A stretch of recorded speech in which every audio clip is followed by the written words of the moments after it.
এরপর পৌঁছালাম ঝুলা দেবী টেম্পলে। এই মন্দির নিয়ে প্রচলিত বিশ্বাস রয়েছে, তা হলো এই যে এখন থেকে 700 বছরের পূর্বে এই চৌবাতিয়া এরিয়া ছিল ঘন জঙ্গলে ঘেরা এবং এখানে বহু হিংস্র জন্তুর বসবাস ছিল, যা স্থানীয় মানুষদের জীবনহানি করত। সেই নিয়ে এখানে লোকেরা খুব চিন্তিত ও উদ্বিগ্ন থাকতেন।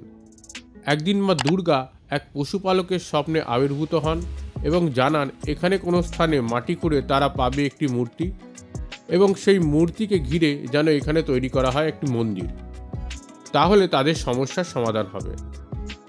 এরপর মা দুর্গা পুনরায় স্বপ্নে আবির্ভূত হয়ে তার জন্য একটি দোলনা বা ঝুলা তৈরি করে দিতে বলেন।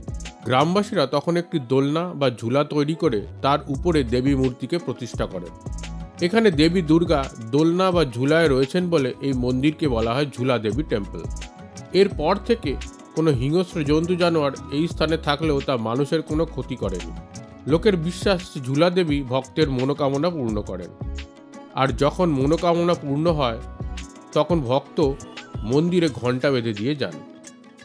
তাই এখানেও চিতাইগলু দেবী মন্দিরের মতো মন্দির চত্বরে প্রচুর ঘণ্টা দেখতে পাবেন।